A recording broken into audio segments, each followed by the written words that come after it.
إن الحمد لله نحمده ونستعينه ونستغفره ونعوذ بالله من شرور أنفسنا ومن سيئات أعمالنا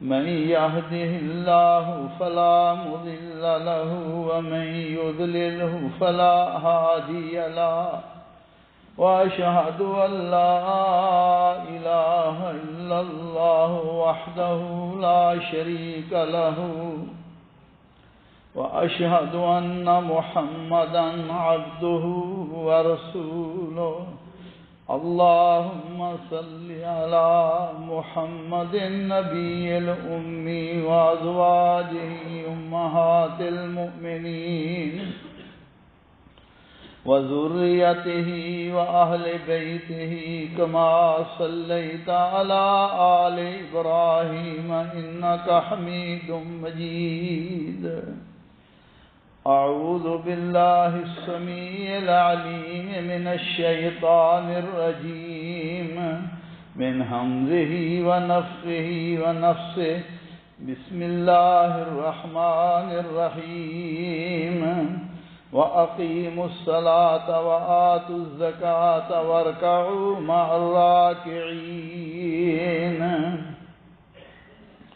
اور نمازوں کو قائم کرو اور زکوٰۃ ادا کرو اور رکوع کرنے والوں کے ساتھ رکوع کرو۔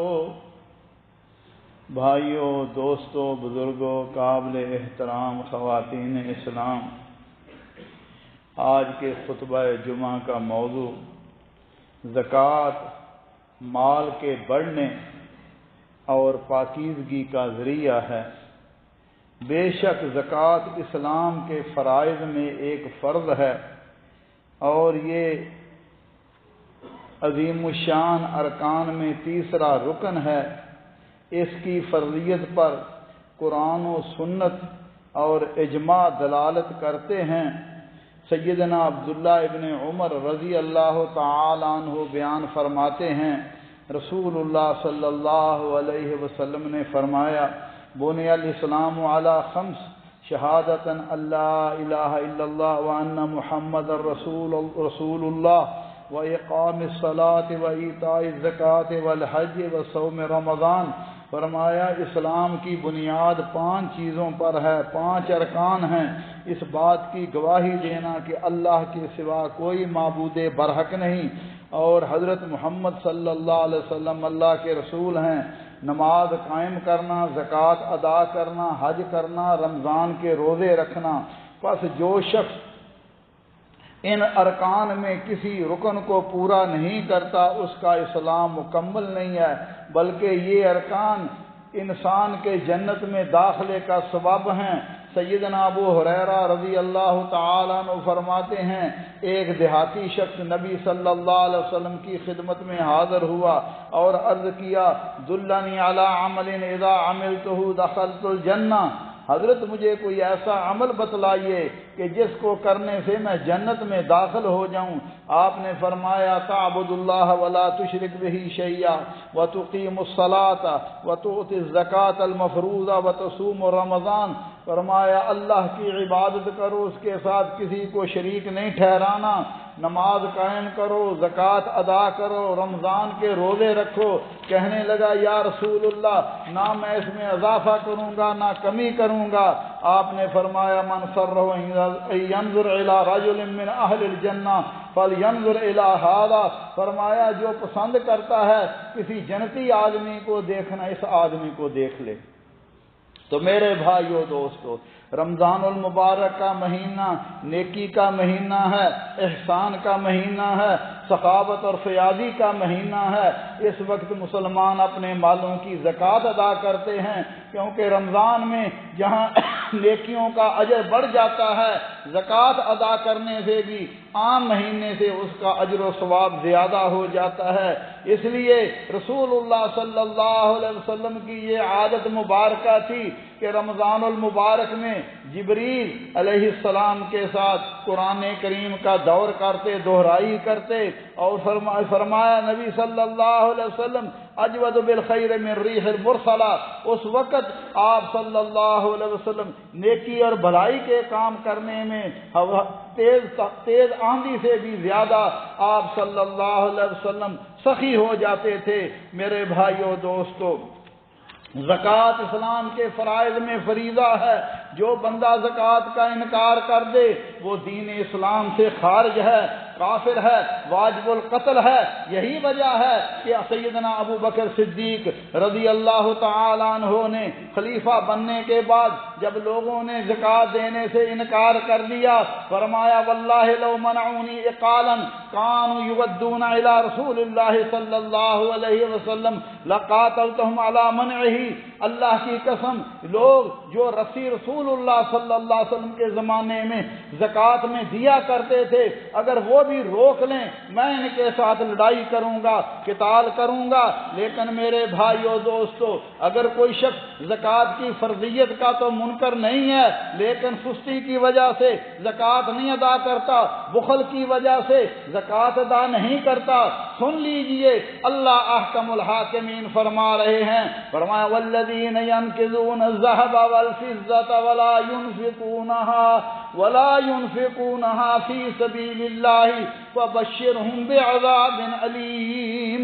فرمایا جو لوگ سونا چاندی خزانہ بنا کر جمع کرتے ہیں، اور یاد رکھنا چاہیے جس مال میں زکوٰۃ ادا کر دی جائے وہ کنز نہیں ہوتا، وہ خزانہ نہیں ہوتا، لیکن جس میں زکوٰۃ ادا نہ کی جائے وہ خزانہ ہوتا ہے۔ فرمایا اللہ کی راہ میں خرچ نہیں کرتے، زکوٰۃ ادا نہیں کرتے، انہیں فرمایا دردناک عذاب کی خبر دے دیجئے۔ فرمایا قیامت کا دن ہوگا یوم یحما علیہا فی نار جہنم فتکوی بہا جباہہم وجنوبہم وظہورہم ھذا ما کنزتم لانفسکم فذوقوا ما کنتم تکنزون۔ فرمایا قیامت کے دن ان کا یہ مال، ان کا سونا چاندی، فرمایا اس کی تختیاں بنا لی جائیں گی، اسے دوزخ میں گرم کر دیا جائے گا، پھر ان کے پیشانیوں کو، ان کے پہلوؤں کو، ان کی پیٹھوں کو اس کے ساتھ داغا جائے گا اور کہا جائے گا ھذا ما کنزتم لانفسکم، یہ وہ خزانہ ہے جو تم جمع کر کے رکھتے تھے، آج اس کا مزہ چکھو۔ میرے بھائیو دوستو، زکوٰۃ کن لوگوں پر فرض ہے؟ زکوٰۃ کے لیے 5 شرائط ضروری ہیں، اگر ان میں کوئی ایک شرط نہ ہو زکوٰۃ فرض نہیں ہوتی۔ سب سے پہلے مسلمانوں پر زکوٰۃ فرض ہے، دوسرا جس کے پاس نصاب کے مطابق مال ہو، اور اگر نصاب کے مطابق اس کے پاس مال نہیں ہے اس پر زکوٰۃ فرض نہیں ہے۔ تیسری ملکیت، جس کی وہ زکوٰۃ دے رہا ہے اس کی ملکیت میں ہو، اس کے تصرف میں ہو، اگر اس کی ملکیت میں نہیں ہے تو اس پر زکوٰۃ فرض نہیں ہے۔ اور چوتھی شرط یہ ہے کہ اس مال کو اس شخص کے پاس 1 سال گزر گیا ہو۔ اگر 1 سال سے پہلے کوئی بندہ زکوٰۃ دینا چاہتا ہے کوئی حرج نہیں ہے، لیکن زکوٰۃ فرض سال کے بعد ہی ہوتی ہے۔ 5ویں شرط ہے انسان آزاد ہو۔ آج الحمدللہ سب آزاد ہیں، غلامی کا دور ختم ہو گیا ہے۔ 5 چیزوں پر زکوٰۃ فرض ہے سوائے زرعی پیداوار کے اور خزانے کے، باقی ان چیزوں کا 40واں حصہ یعنی 2.5% ہے، جیسا سونا چاندی ہے، نقدی پیسے ہیں، اگر مقررہ نصاب پر ہیں 1 سال گزر گیا ہے تو اس پر زکوٰۃ فرض ہے۔ سونے کا نصاب 85 گرام 7.5 تولے ہے، چاندی کا نصاب 52.5 تولے 595 گرام ہے۔ اسی طرح سونا 85 گرام سے ہو، چاندی 595 گرام سے کم ہو، اس پر زکوٰۃ فرض نہیں ہے۔ اسی طرح ان دونوں چیزوں کو ملانا بھی نہیں چاہیے، کیونکہ بعض لوگ چلو سونا اتنا ہے، اتنی چاندی ہے، نہیں بھائی، ہر ایک کا علیحدہ نصاب ہے۔ اسی طرح سونا اور چاندی زیورات کی شکل میں ہوں، ڈھیلے کی شکل میں ہوں، بسکٹ کی شکل میں ہو، ہر حال میں اس کی زکوٰۃ دینی چاہیے۔ اسی طرح کاغذی کرنسی چاہے ریال ہو، دینار ہو، روپیہ ہو، ڈالر ہو، وہ بھی سونے اور چاندی کے حکم میں آتی ہے۔ جس شخص کے پاس چاندی کے نصاب کے برابر یا اس سے زیادہ کرنسی موجود ہو اور اس پر سال گزر چکا ہو، اس پر زکوٰۃ فرض ہے۔ جیسا کہ عرض کیا، چاندی کا نصاب 595 گرام ہے، اگر اس کے برابر قیمت کسی شخص کے پاس نقدی میں ہے، کسی شکل میں ہے، تو اس پر زکوٰۃ فرض ہے۔ اگر اس سے کم ہے تو اس پر زکوٰۃ نہیں ہے۔ جیسا کہ کل کا ریٹ جو چاندی کا 52.5 تولے کا تھا، وہ 526 دینار تھا۔ اسی طرح اگر کوئی شخص اس نے کسی کو قرضہ دیا ہے اور قرضے کی امید ہے کہ مل جائے گا، تو سال کے بعد اس رقم کو بھی وہ اپنے مال میں جمع کر لے۔ لیکن اگر قرضہ ایسا ہے کہ نا امید ہے، نہ عدالت سے اس کے ذریعے لے سکتا ہے، تو اور نا امید ہو چکا ہے، تو میرے بھائیو اگر اس کو قرضہ مل جاتا ہے تو وہ 1 سال کی زکوٰۃ ادا کر دے۔ اسی طرح کمپنی کے شیئر اگر کسی نے تجارتی مقاصد کے لیے خریدے ہیں اور ان پر سال گزر چکا ہے تو اس پر بھی زکوٰۃ فرض ہے۔ اسی طرح تجارتی سامان، کسی کی شو روم ہے، کسی کی تجارت ہے اور اس نے وہ سامان تجارت کی نیت سے خریدا ہے، تو اس پر بھی زکوٰۃ ہے۔ اس کی قیمت مقامی موجودہ قیمت لگا کر اس کی زکوٰۃ نکالی جائے گی۔ لیکن وہ چیزیں جو انسان کے ذاتی استعمال میں ہیں، جیسے گھر ہے، گاڑی ہے، زمین ہے، ایسی صنعتی مشینری ہے، سٹور میں پڑی الماریاں، دفاتر وغیرہ ہیں، تو ایسی چیزوں پر زکوٰۃ نہیں ہے جو ذاتی استعمال کے لیے ہیں۔ اسی طرح اگر کسی نے کوئی پلاٹ خریدا ہے اور وہ ذاتی استعمال کے لیے ہے، اس پر کوئی زکوٰۃ نہیں ہے۔ لیکن اگر اس نے بیچنے کے لیے، فروخت کے لیے خریدا ہے، کاروبار کے لیے خریدا ہے، تو اس پر زکوٰۃ ہے۔ کرائے کے مکانوں پر کوئی زکوٰۃ نہیں ہے۔ ہاں اگر کرایہ سال کے بعد اس کے پاس اتنی رقم ہو جاتی ہے جو نصاب تک پہنچتی ہے تو اس پر زکوٰۃ ہے۔ اسی طرح زمرد، یاقوت، موتی، جوہرات پر زکوٰۃ نہیں ہے، بشرطے کہ وہ استعمال کے لیے ہوں۔ لیکن اگر وہ کاروبار کے لیے ہیں تو ان پر زکوٰۃ ہے۔ گھوڑوں، خچروں، گدھوں پر زکوٰۃ نہیں ہے، لیکن اگر وہ تجارت کی جائے تو سال کے بعد ان پر بھی زکوٰۃ ہے۔ حیوانات کی زکوٰۃ بھی ہے اور اس کے مسائل ہیں۔ اسی طرح میرے بھائیو دوستو، زرعی پیداوار اللہ مالک فرماتے ہیں، یا ایھا الذین آمنوا انفقوا من طیبات ما کسبتم ومما اخرجنا لکم من الارض، جو زمین سے نکالا گیا ہے اس کو وہ تمہاری پاکیزہ کمائی میں سے ہے، اس کی بھی زکوٰۃ ہے۔ اور وہ کب دینی چاہیے؟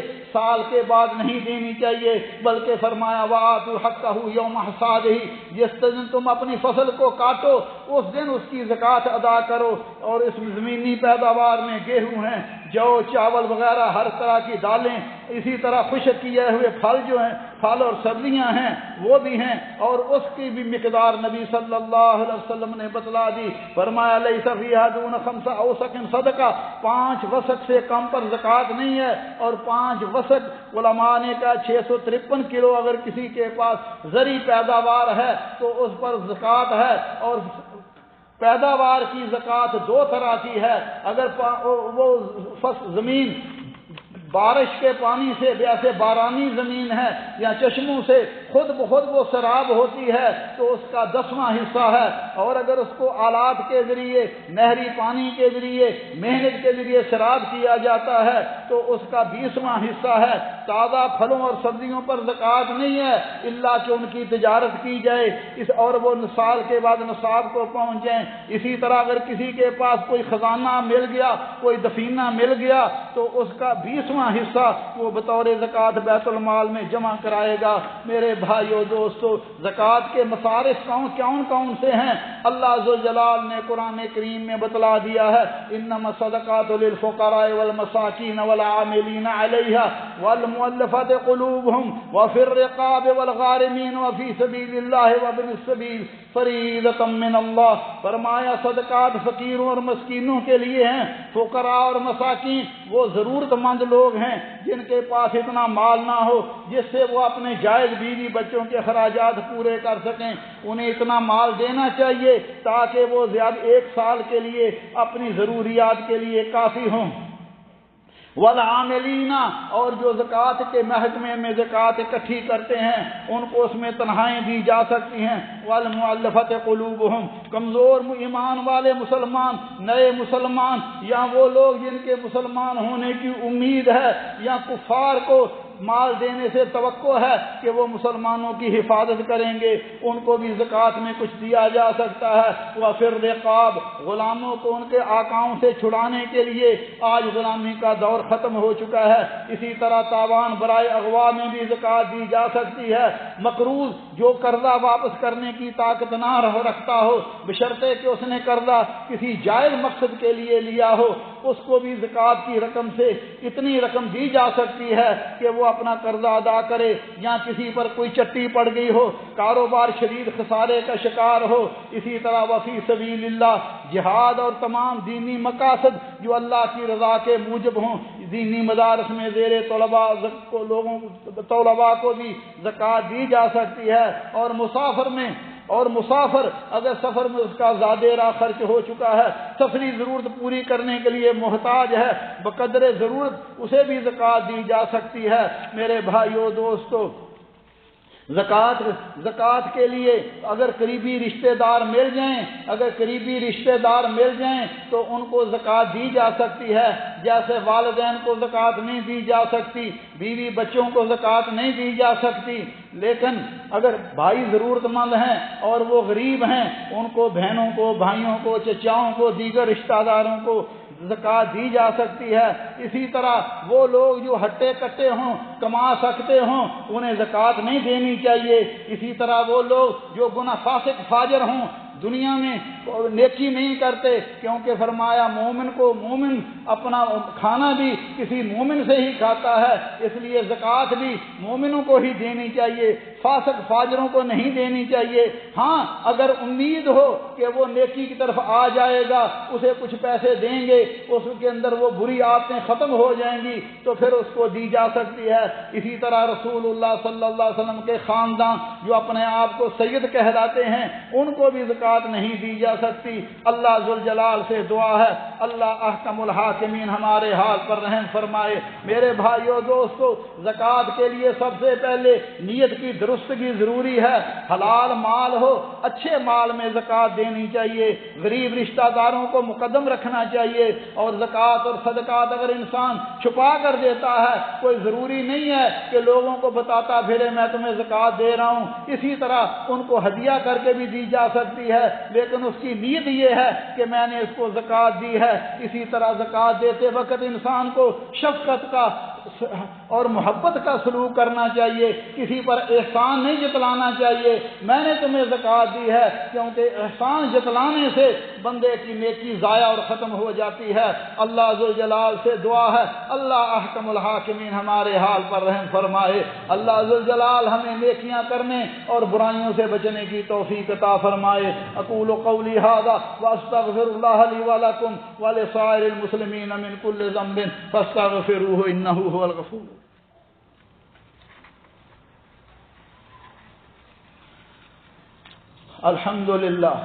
الحمد للہ وسلام علی عبادہ الذین اصطفیٰ، اشہد ان لا الہ الا اللہ وحدہ لا شریک لہ واشہد ان محمدا عبدہ ورسولہ صلوات اللہ ربی وسلام علیہ۔ میرے بھائیو دوستو، اللہ ذوالجلال نے زکوٰۃ کو بڑی حکمتوں اور عظیم اسرار کی وجہ سے واجب فرمایا ہے، جس کا فائدہ صرف ایک شخص کو نہیں ہوتا بلکہ مسلمانوں کی پوری جماعت کو ہوتا ہے۔ اس کا ایک مقصد یہ ہے کہ زکوٰۃ دینے والے کا اپنا نفس بھی پاک ہو جاتا ہے، اس سے بخل ختم ہو جاتا ہے۔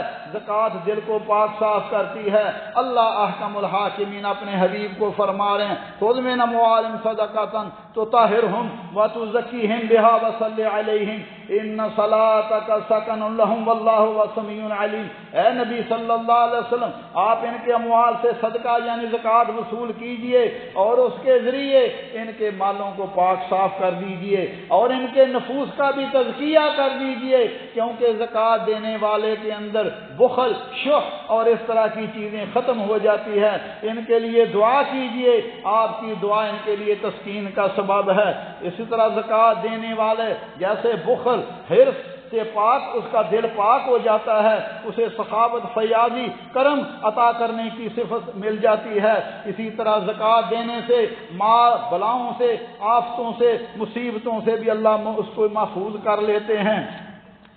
اور اللہ مالک فرماتے ہیں وَمَا أَنفَقْتُم مِّن شَيْءٍ فَهُوَ يُخْلِفُهُ وَهُوَ خَيْرُ الرَّازِقِينَ۔ جو تم اللہ کی راہ میں خرچ کرتے ہو پورا پورا بدلہ دیا جائے گا، اور سب سے بہتر روزی دینے والا اللہ ہے۔ نبی صلی اللہ علیہ وسلم نے ایک مرتبہ قسم اٹھا کر 3 باتیں فرمائی تھیں، ان میں ایک بات یہ تھی، فرمایا مَا نَقَصَ مَالُ عَبْدٍ مِّن صَدَقَةٍ، صدقہ کرنے سے بندے کے مال میں کمی نہیں ہوتی، صدقہ کرنے سے معاشرے میں الفت، معاشرے میں محبت، میل جول ہوتا ہے اور ہمدردی، بھائی چارہ ہوتا ہے۔ زکوٰۃ دینے والا دوسروں سے محبت کرتا ہے، لینے والے کے دل میں بھی ان کے لیے محبت ہوتی ہے۔ اس طرح ظلم اور اس طرح چوری چکاریاں ختم ہو جاتی ہے۔ اس کی وجہ سے معاشرے میں اخلاق بلند ہو جاتا ہے، اعلیٰ صفات ہو جاتی ہیں۔ زکوٰۃ کی وجہ سے اللہ ذوالجلال بندے کی مشکلات دور کر دیتے ہیں، نعمتوں میں برکت ہوتی ہے۔ نبی صلی اللہ علیہ وسلم نے فرمایا صانع المعروف تقی مصالح السوء، نیکی کے اعمال برائیوں کے نقصان سے بچاتے ہیں۔ اور فرمایا وصدقۃ السر، فرمایا تطفی غضب الرب، فرمایا خفیہ صدقہ اللہ کے غضب اور غصے کو مٹا دیتا ہے۔ اور فرمایا رشتہ داروں کے ساتھ اچھا سلوک کرنے سے بندے کی عمر میں اضافہ ہوتا ہے۔ اور سیدنا عبداللہ ابن عمر رضی اللہ تعالیٰ عنہ فرماتے ہیں رسول اللہ صلی اللہ علیہ وسلم نے فرمایا وَلَمْ يَمْنَعُوا زَكَاةَ أَمْوَالِهِمْ إِلَّا مُنِعُوا الْقَطْرَ مِنَ السَّمَاءِ، فرمایا اگر لوگ مال زکوٰۃ کو روک دیں اللہ آسمانوں سے بارش کے پانی کو بھی روک دیتے ہیں۔ فرمایا وَلَوْلَا الْبَهَائِمُ، اگر یہ چوپائے نہ ہوں دنیا میں پانی کا ایک قطرہ بھی بارش کا نہ گرے۔ اس لیے میرے بھائیو دوستو، زکوٰۃ دینے سے، صدقات دینے سے بندہ اللہ کا محبوب بن جاتا ہے، مقرب بن جاتا ہے۔ اور نبی صلی اللہ علیہ وسلم نے فرمایا قیامت کے دن بندہ اپنے صدقے کے سائے کے نیچے ہوگا اور اللہ ذوالجلال کسی کے صدقے کو ضائع نہیں کرتے۔ فرمایا تم ایک کھجور بھی اللہ کی راہ میں خرچ کرتے ہو، اللہ اس کو پالتے رہتے ہیں جس طرح تم گھوڑے کا بچہ پالتے ہو، اور فرمایا وہ قیامت کے دن اود پہاڑ جتنا ہو جائے گا۔ اللہ ذوالجلال ہمیں حوصلہ اور ہمت عطا فرمائیں، اپنے غریب بھائیوں سے محبت اور الفت عطا فرمائیں۔ میرے بھائیوں دوستو، یہ مال اللہ ذوالجلال کی امانت ہے، اللہ جس کو چاہے جتنا چاہے دے دے، اور پھر اللہ مال دے کر فرماتا ہے قرآن کریم میں فرمایا ان اللہ اشتری من المؤمنین اموالهم وانفسهم بان لهم الجنہ، اللہ فرماتے ہیں میں نے مومنوں سے سودا کر لیا 2 چیزوں کا، فرمایا یہ جو مال میں نے تمہیں دیا ہے میری راہ میں خرچ کر لو، یہ جو جان میں نے تمہیں دی ہے میری راہ میں اس کو چلا دو، میری اطاعت و فرما برداری پر لگا دو، بان لهم الجنہ، میں رب کریم تم سے وعدہ کرتا ہوں تمہیں جنت عطا فرماؤں گا۔ اللہ ذوالجلال ہمیں حوصلہ اور ہمت عطا فرمائیں۔ ربنا ظلمنا انفسنا وان لم تغفر لنا وترحمنا لنكونن من الخاسرين اللهم انك عفو تحب العفو فاعف عنا اللهم فاطر السماوات والارض انت ولينا في الدنيا والاخره اللهم توفنا مسلمين والحقنا بالصالحين